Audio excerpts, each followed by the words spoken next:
అటు పెద్ద హీరోలు పర్లేదనిపిస్తుంటే చిన్న హీరోలు సైతం సాలిడ్ నెంబర్స్ ని ఖాతాలో వేసుకుంటున్నారు.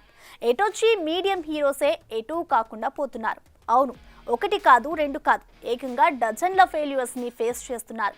అయితే ఇంతటి డౌన్ ఫాల్ లోనూ ఈ హీరోల రేటు విషయంలో తగ్గకపోవడం ఇక్కడ గమనార్హం.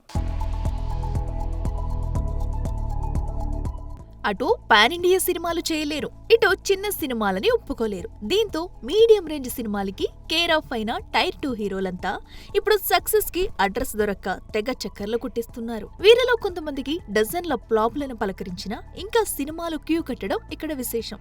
వీరిలో ముఖ్యంగా చెప్పుకోవాల్సింది నితిన్ గురించి. అప్పట్లో వరుస ఫ్లాపులతో సతమతమైపోయిన నితిన్ చాలా రోజులకి ఇష్క్, గుండెజారి గల్లంతైన్తో ట్రాక్ లో పడ్డాడు అనుకున్నారంతా.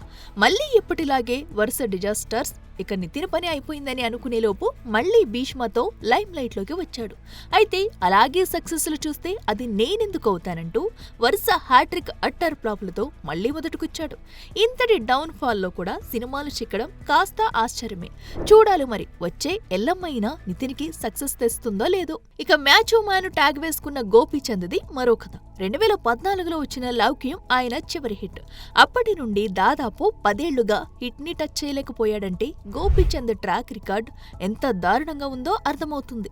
మరి సంకల్ప తీస్తున్న హిస్టారిక్ సినిమా అయినా గోపి హిస్టరీని మారుస్తుందో లేదో చూడాలి. ఇక చార్మింగ్ స్టార్ రామ్ పోతినేని పరిస్థితి కూడా ఇంతే. 2011లో వచ్చిన కందిరీగ తర్వాత 11 సినిమాలు చేస్తే నేను, శైలజ, ఇస్మార్ట్ శంకర్ మాత్రమే హిట్స్. డబుల్ ఇస్మార్ట్ డిజాస్టర్ తో దారుణమైన ఫలితాన్ని చూసిన రామ్ ఆశలన్నీ ఆంధ్ర కింగ్ తాలూకా పైనే. ఇక ఈ సినిమా కోసమే తొలిసారి పెన్ను పట్టి ఓ పాట కూడా రాశాడు. మరి ఈ సినిమా అయినా రామ్ కి స్వీట్ మెమోరీస్ మిగులుస్తుందో లేదో చూడాలి. ఇక హిట్ అనే పదం అందనంత దూరంలో ఆగిపోయాడు వరుణ్ తేజ్. అప్పుడెప్పుడు 2018లో వచ్చిన తొలి ప్రేమ, మధ్యలో గద్దలకొండ గణేష్ తర్వాత హిట్ మొహాన్ని చూడని ఈ మెగా ప్రిన్స్ ఈసారి కొరియన్ కనకరాజు అనే హర్రర్ కామెడీతో వచ్చేందుకు సిద్ధమయ్యాడు. ఇక మహానుభావుడు తర్వాత హిట్ కి నాకు అస్సలు పడట్లేదు అంటున్నాడు శర్వ. చేసిన సినిమాలు చేసినట్టే పోయినప్పటికీ రెమ్యునరేషన్ విషయంలో రాజీ పడట్లేదట. మరి సంపతనంది చేస్తున్న భోగి సినిమా అయినా శర్వాని సక్సెస్ ట్రాక్ ఎక్కిస్తుందో లేదో చూడాలి. ఇక వీరితో పాటు బెల్లంకొండ శ్రీనివాస్, అల్లరి నరేష్, విశ్వక్సేన్, సందీప్ కిషన్ ఇలా చాలా మిడ్ రేంజ్ హీరోలు సినిమాలు చేస్తున్నారు. కానీ ఇది నా సాలిడ్ హిట్ అని చెప్పుకోనే పరిస్థితి. చూడాలి మరి రాబోయే రోజుల్లో అయినా ఈ హీరోలు సక్సెస్ ని హగ్ చేసుకుంటారో లేదో. For more videos like this, subscribe Big TV channel.